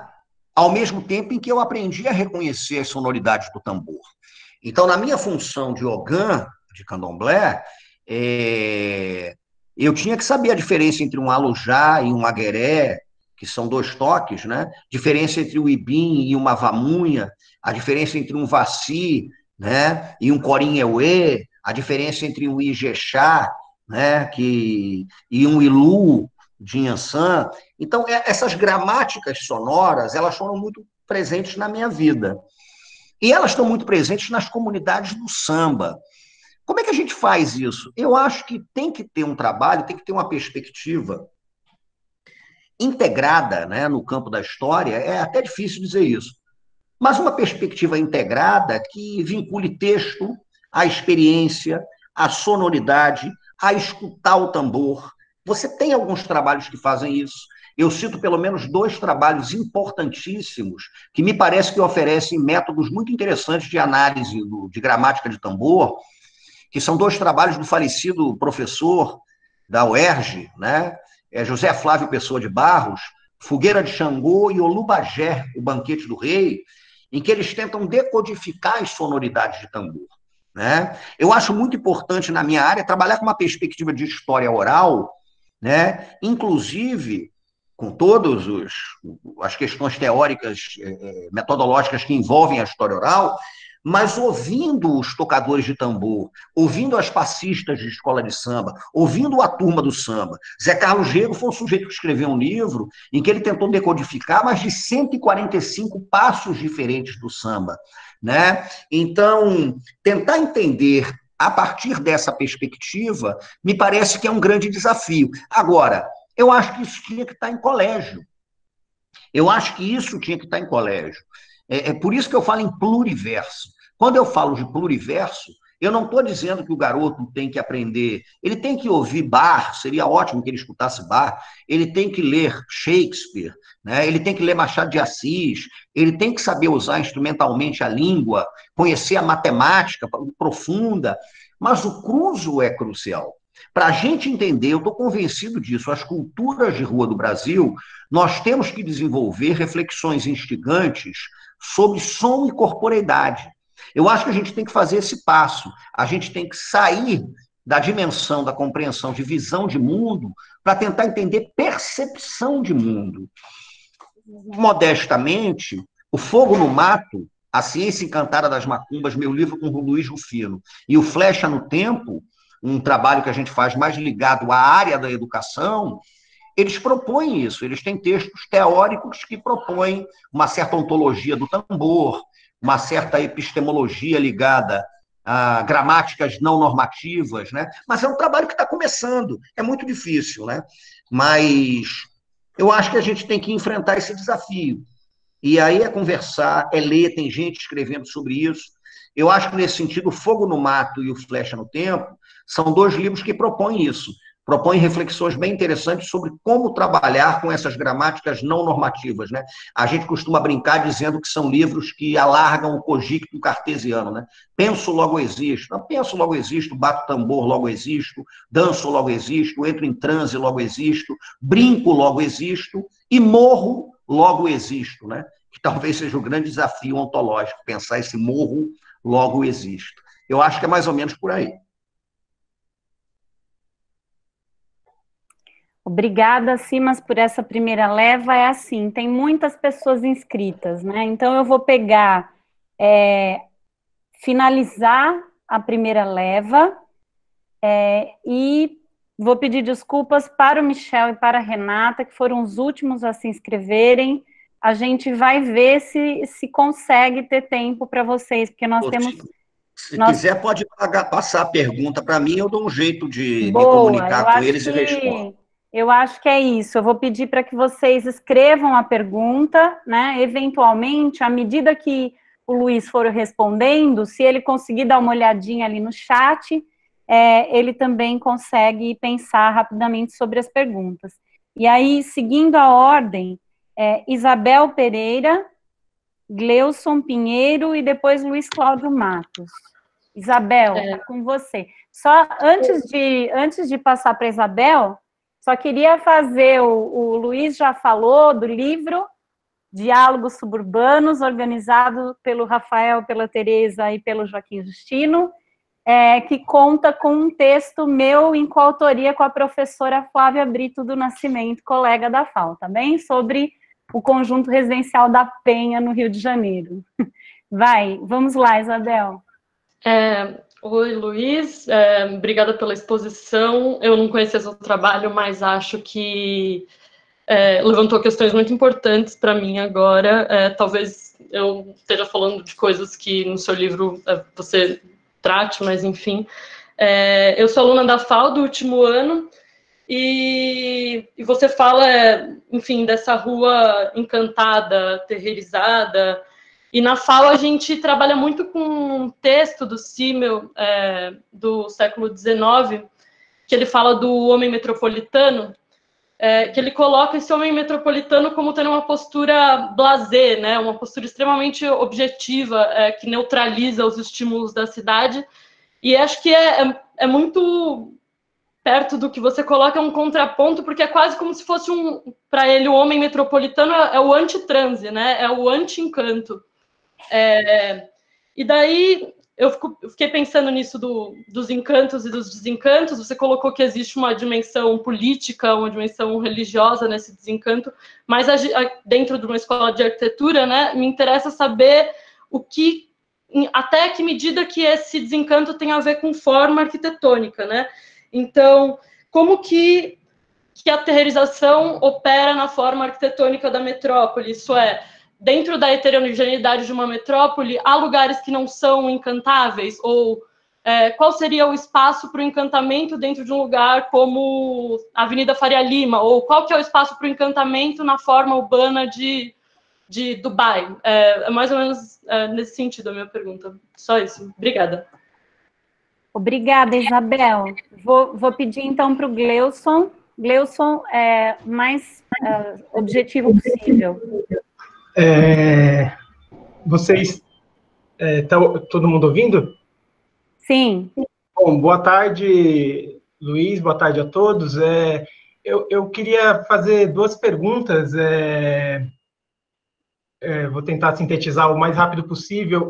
Bom, eu sou aluno estou concluindo o mestrado na FAO, e eu sou arquiteto também, graduado aí na FAUSP, e li o seu livro, O Corpo Encantado das Ruas. Eu acompanho um pouco o seu trabalho, porque eu também sou carnavalesco aqui em São Paulo, então eu acompanho um pouco mais a partir dessa perspectiva das escolas de samba, que é um assunto que me interessa bastante também.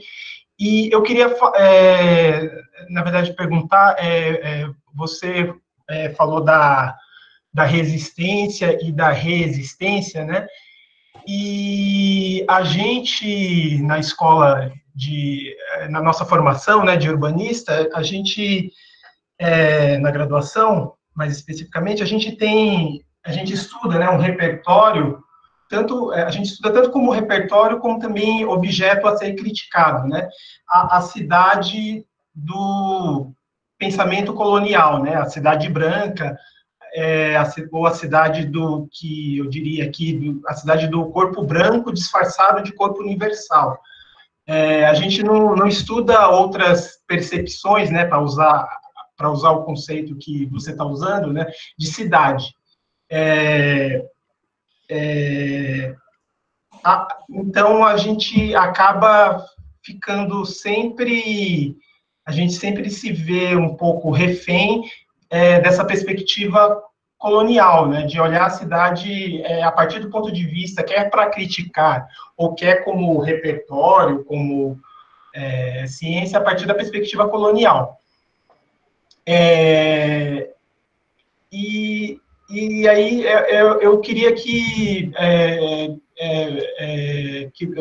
pedir que você comentasse um pouco sobre a questão, principalmente de raça, né, que acho que é uma questão muito importante quando se fala de perspectiva colonial, sobre raça e cidade. E a segunda questão é referente um pouco a esse debate que a professora Nilce colocou também, né? A gente agora está no momento que a gente está falando um pouco da perspectiva da casa, né, em relação à perspectiva da rua. E aí também, acho que relacionado à primeira pergunta, como fica essa questão da casa, né? A gente está, como urbanistas, está falando de discutir a cidade da perspectiva da casa, mas numa situação de um país, né, em que morar, assim como as ruas, mas eu acho que talvez mais grave que as ruas, né, morar na casa é que fica mais explícita a desigualdade que a gente vive, né? Por exemplo, eu moro numa região dessa cidade, né, que é uma metrópole gigantesca, e nesses dias da quarentena aí que a gente está vivendo o isolamento social, eu tenho uma dificuldade enorme de ter acesso à internet.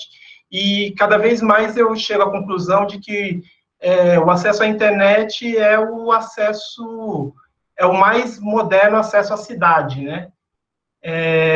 Para eu ter internet, eu tenho que ir para a rua, né? Para melhorar o sinal do meu telefone, enfim, esse tipo de coisa. Então, a minha questão é se a gente não está atropelando um pouco as etapas, né? A gente já está falando em uma cidade do digital, mas sendo que a gente não conseguiu nem resolver o acesso à casa e nem o acesso ao digital também, né? É um pouco essas duas questões. Obrigada, Gleuson. Lembrando, pessoal, por favor, a gente tem que ser breve, porque nós temos pouquíssimo tempo, né? Eu lamento fazer o papel da desencantadora aqui. O Luiz Cláudio Matos, a Mariana Chaves e depois Joel Marques encerrando as questões. Luiz Cláudio Matos, está com você. Boa tarde a todos. Na verdade, eu sou Vilma Patrícia, estou usando o login do meu parceiro. Eu sou arquiteta urbanista, gostaria de agradecer muito, né, pela live, gostaria de agradecer muito por esse momento. Eu sou arquiteta urbanista aqui de Salvador, da Universidade Federal da Bahia, e a minha satisfação é muito grande, né, por esse encontro, porque eu sou mestranda também na universidade, e o meu trabalho de mestrado, minha pesquisa, se chama A Cidade das Encruzilhadas, Salvador nas Encruzilhadas das Vidas, onde eu falo sobre as encruzilhadas de Salvador, do ponto de vista tanto físico quanto metafísico, né? Essa questão religiosa, da territorialidade. Então, para mim, o trabalho do Luiz hoje foi um grande presente nessa quarentena, porque ele serve muito, né, para a minha pesquisa. Então, assim, Luiz, eu vi que você tem uma trajetória quanto à questão dos livros, do samba, do terreiro de candomblé, né? E eu percebo que isso faz parte um pouco da questão do candomblecista, que também é acadêmico. Eu venho de um trabalho final de graduação que falava sobre terreiros de candomblé, a partir do ponto de vista dos jogos de búzios, né, como um sistema divinatório e, ao mesmo tempo, que interfere e produz uma arquitetura na cidade. E, a partir disso, eu passo para o mestrado com essa questão das encruzilhadas, com 7 temas, que vai desde o corpo até a questão da sexualidade, do histórico. Então, a minha pergunta é nesse sentido. Pensando hoje essa questão da quarentena, onde nós temos que estar em casa, e também temos a questão do morador em situação de rua, né, como é que fica essa questão da encruzilhada, tanto do espaço físico quanto do metafísico, numa situação de pandemia, tanto para o historiador, para o arquiteto, para o urbanista, como é que ele pensa essa questão da rua?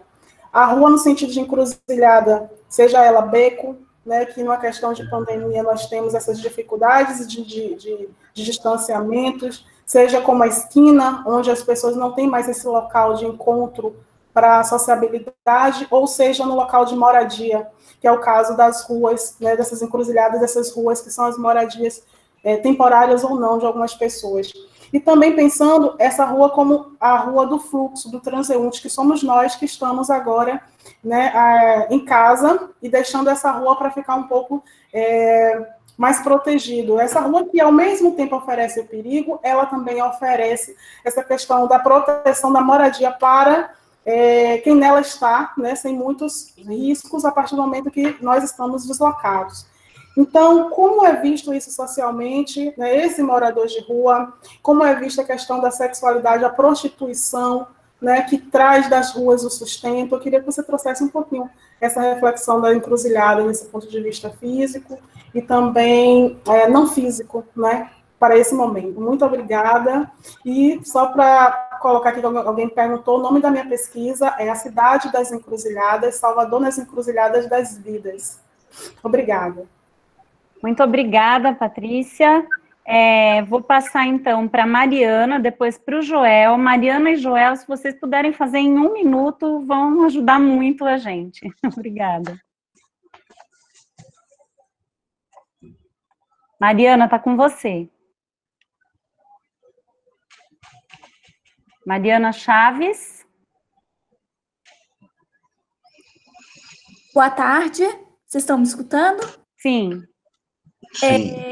Sou graduanda em Arquitetura e Urbanismo pela UFCJ, já agradeço, né, a participação do professor e dos organizadores, já assisti uma palestra do professor no Museu Nacional, e eu tenho uma questão quando ele fala da percepção do mundo, se o referencial teórico que o professor está partindo é da fenomenologia.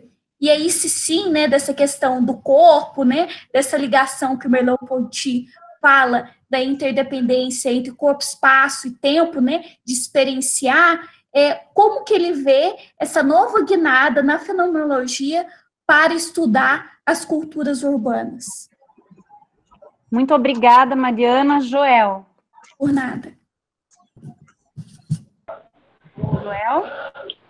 Acho que estou aqui. Estão me ouvindo? Sim. Vocês me ouvem? Ah, tá. Sim. Primeiramente, agradecer muito ao Simas. Já sou um fã do trabalho dele, mas bem rapidamente na pergunta, eu sou aluno da FAO, de graduação de Arquitetura e Urbanismo. Sou morador de uma região periférica aqui de São Paulo, o que eu acho que daria para fazer um certo paralelo com essa região suburbana do Rio de Janeiro, que não é nem favela nem centro. E tenho pensado muito nesse tempo de pandemia e toda essa questão dessa naturalização desse discurso do ficar em casa, do trabalho remoto, muito por olhar para a janela e ver que essa realidade não é difundida, essa realidade não é compartilhada com todas as áreas da cidade.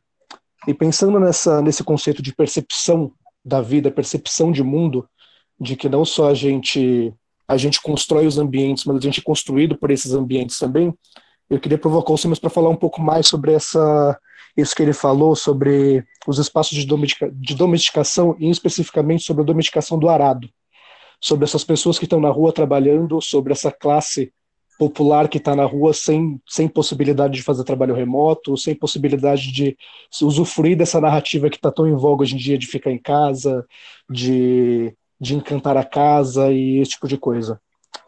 Acho que rapidamente era meio isso a minha pergunta. Joel, muito obrigada. Eu vou passar para o Luiz. Antes de você responder, finalizando, Luiz, eu vou pedir para que todos que estão nos acompanhando se inscrevam no canal da FAO no YouTube, acompanhem, a gente está cada vez mais tentando dinamizar com um papel fundamental dos técnicos do Videofal, né, e com um esforço também de todos os professores envolvidos em produzir conteúdos para o canal. Então, a gente pede que todos se inscrevam e nos acompanhem, e eu gostaria já, de antemão, agradecer a presença do Luiz e ao voo audacioso que ele nos proporcionou aqui hoje. E aí eu vou pedir, Luiz, infelizmente a gente só tem pouco mais do que 15 minutos, eu sei que é muito pouco para você abordar todas as questões que foram colocadas, e por isso eu já deixo o convite aqui para que, passada essa pandemia, você esteja presencialmente com a gente na FAUSP. Nós tentaremos viabilizar a sua vinda para cá e esperamos que você se disponha a nos brindar com a sua presença e continuar essa conversa que, na minha opinião, foi brilhante aqui, foi muito produtiva para todos nós. Queria agradecer toda a audiência e repassar e pedir para que o Luiz já finalize. Só vou avisar para todos vocês que, na sequência, ficará disponível no chat o link para a próxima edição do FAO Encontros, que acontecerá logo mais a partir das 16, finalizada essa nossa conversa aqui. Muito obrigada a todos, e eu repasso ao Luiz, e já agradeço, e já me despeço aqui, tá bem? Obrigada. Tá com você, Luiz. Bom, minha gente, agradeço o convite, já aceito o convite para estar aí presencialmente. Eu vou tentar responder rapidamente, mas se eu não conseguir aqui, vocês podem me mandar um e-mail, quem quer que eu responda de uma maneira um pouco mais elaborada, Luiz Antônio Simas, com Z, 67@gmail.com, 67@gmail.com, que todos os meus e-mails se referem a anos de títulos do Botafogo, então vocês podem mandar para o 67, que eu respondo no que for possível. Bom, em relação à pergunta da Isabel, que ela fala do homem metropolitano, eu conheço o texto do Simmel, inclusive, Espaço de Encantamento, Resistência, Arquitetura Desencanto, né? O que eu teria a dizer sobre isso é que me parece, eu não sei como é que o arquiteto vai pensar isso hoje. Na verdade, eu tento entender esse processo de encantamento, muitas vezes, com um processo de encantamento que decorre dessas culturas de fresta. Né? É isso que eu estou te dizendo. Por exemplo, você citou viaduto, então eu peguei o exemplo do viaduto de Madureira, no Rio de Janeiro. Certamente, quem projetou o viaduto de Madureira não projetou o viaduto de Madureira imaginando que debaixo dele, num espaço precário, você passaria a ter um baile-charme. E você passou a ter esse baile-charme ali, e esse baile-charme, no fim das contas, movimenta a Madureira. Né? Do lado do viaduto de Madureira tem um certo descampado, por exemplo, que quem projetou aquilo, a impressão que dá é que não fazia muita ideia do que ia acontecer ali. Era, inclusive, um espaço destinado a um estacionamento. Né? Mas esse espaço começou a ser ocupado pelo Fuzuê de Aruanda, né? Que é uma turma que trabalha com jongo, com maculelê, com capoeira, né? Então, esse espaço, ele acabou sendo terreirizado.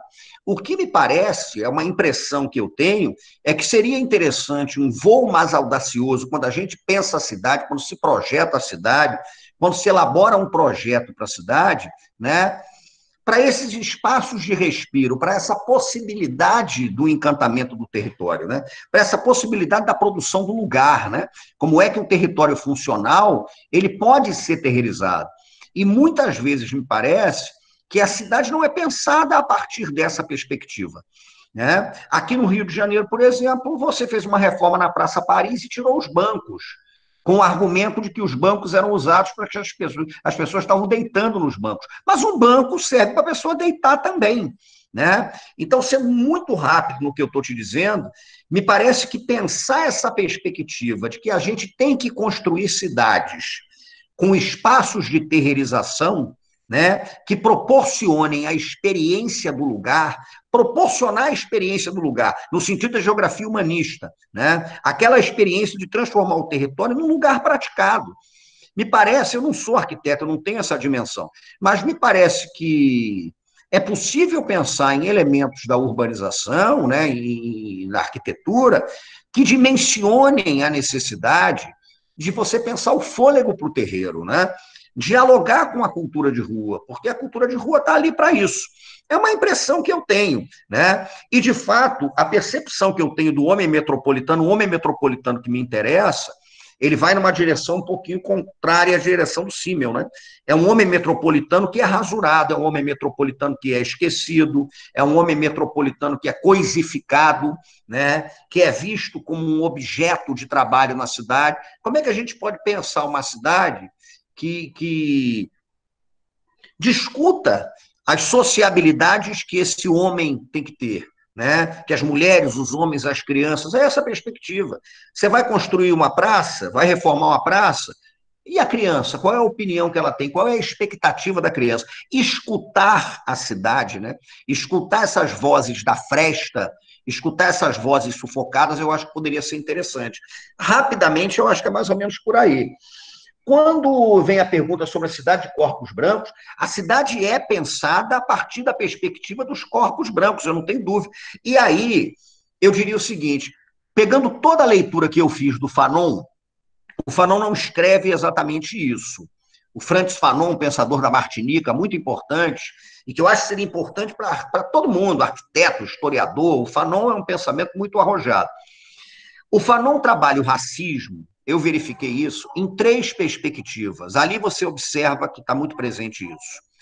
Existe uma perspectiva do racismo, existe uma forma através da qual o racismo se expressa, que é aquela mais perceptível e ela se fundamenta na dimensão da cor da pele.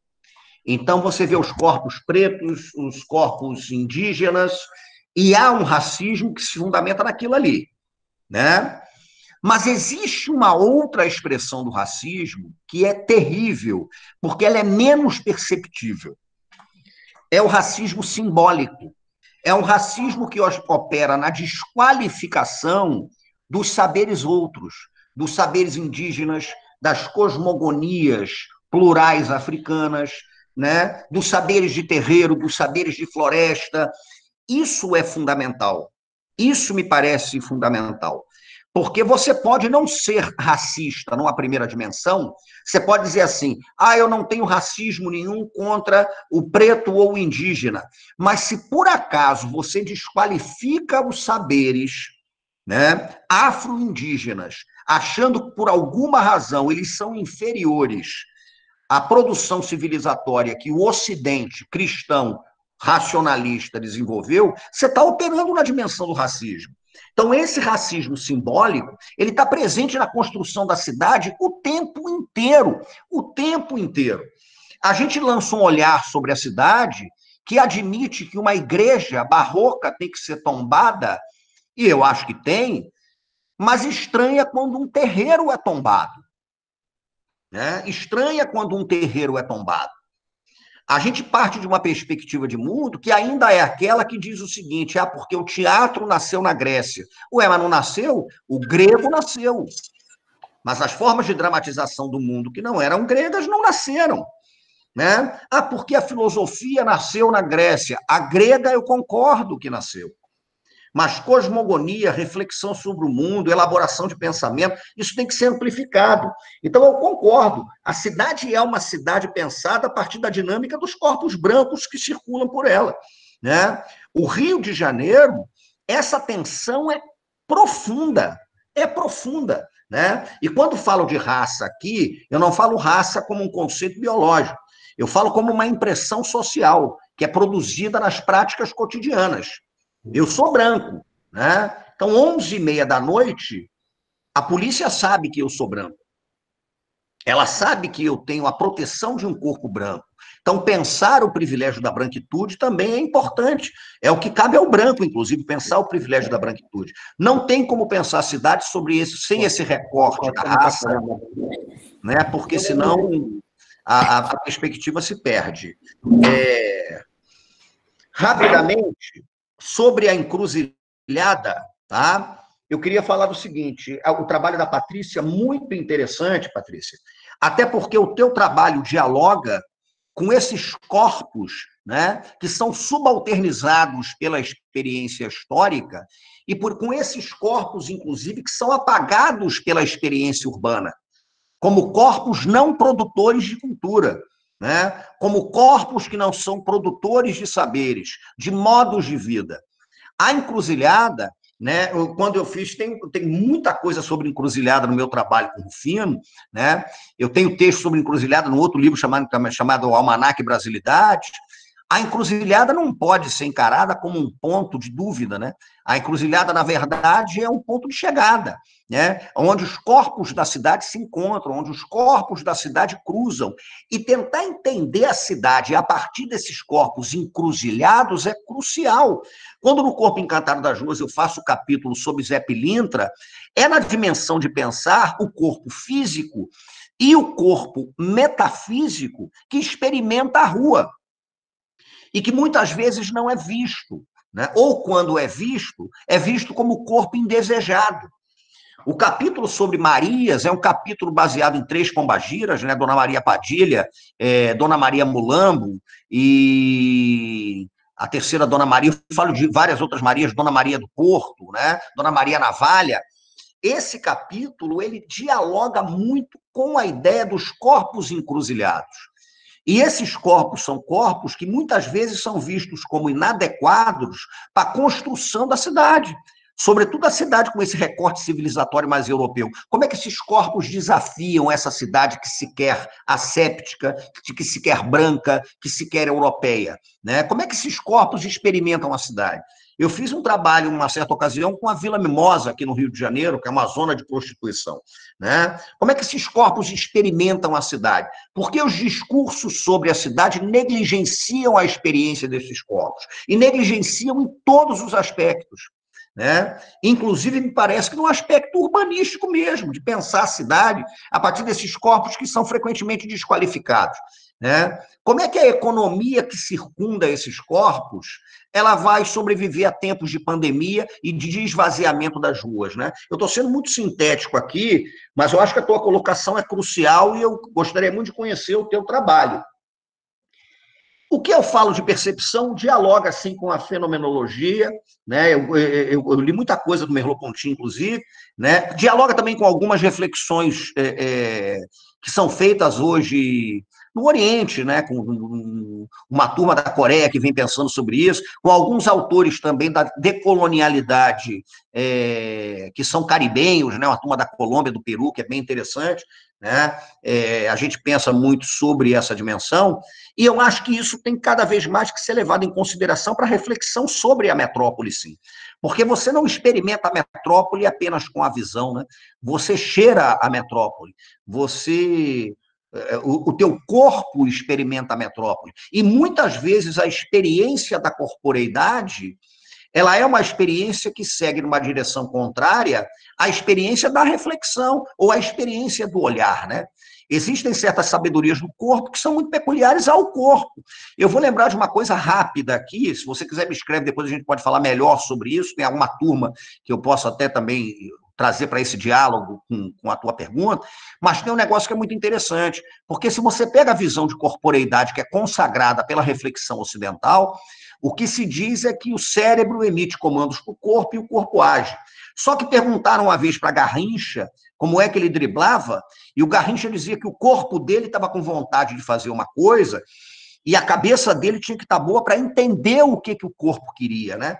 Porque nós vivemos uma dicotomia terrível, que é produzida mesmo por esse recorte eurocêntrico, né, que é a separação entre o corpo e o espírito, entre o homem e a natureza, operam sempre nas dualidades. E pensar o ser integral me parece crucial. Então, o ser que experimenta a cidade é um ser que experimenta o cheiro da cidade, é um ser que experimenta o olhar sobre a cidade, é um ser que escuta as sonoridades da cidade. E é um ser que tem um corpo que experimenta a cidade de formas muitas vezes surpreendentes. Conseguir entender essas experiências múltiplas, pluriversais, essas percepções, né, me parece que é um caminho importante para a gente seguir, né? E eu estou quase na conclusão e para fechar com a última questão, com a última provocação que a gente tem que fazer, eu, sinceramente, eu acho que a cidade tem a capacidade de se reinventar. Eu acho que os corpos da cidade têm a capacidade de resistir, né? Eu acho que nós vivemos realmente uma situação de tensionamento, de embate. Eu acho importante que a gente pense na construção de outras experiências, de outras narrativas, de outras formas de apropriação do espaço, né? Eu acho que a tarefa do encantamento, ela é uma tarefa muito necessária, porque o desencanto, ele vem ganhando corpo de uma forma muito efetiva, e há um projeto de desencantamento do mundo, né? Então, o que me parece que dimensiona isso, e aqui eu chego à conclusão, a gente tem que afirmar a experiência de vida. Esse é um detalhe que me parece crucial.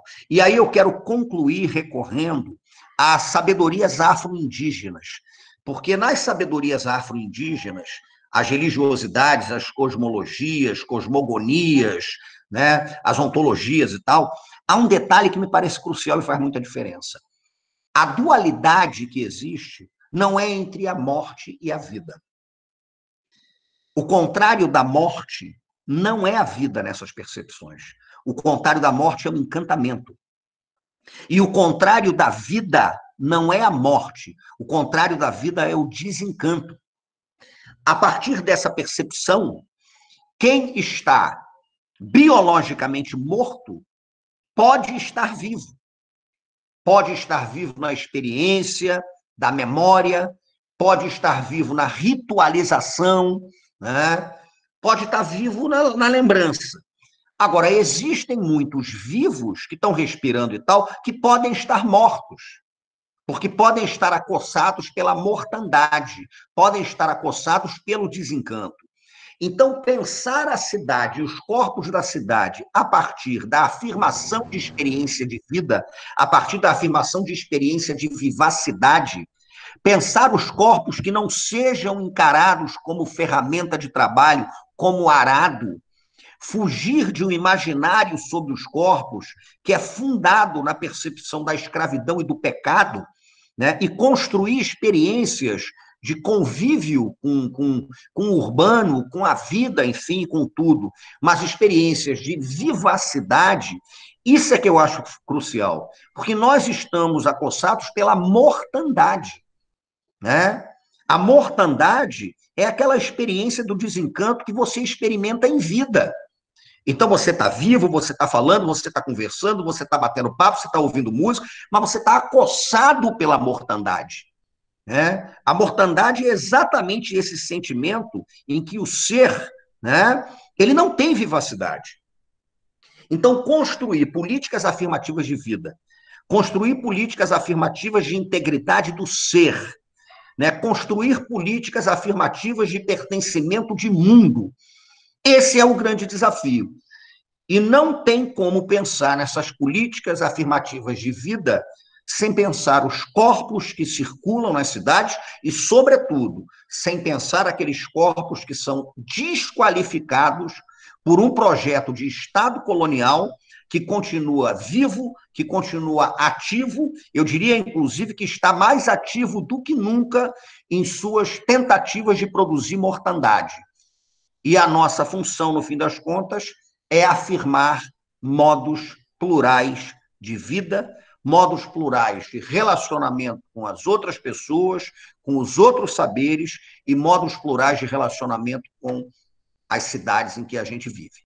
Tá bom? Minha gente, muito obrigado. Desculpem as últimas respostas muito corridas, mas eu me disponho a tirar essas dúvidas com vocês. Agradeço de novo o convite e tomara que a gente possa se encontrar aí em breve, presencialmente, porque o mundo digital facilita, mas eu acho que nada substitui um bom balcão de botequim para a gente molhar a palavra e deixar o papo mais solto. Muito obrigado. Maravilha, Luiz, muito obrigada novamente.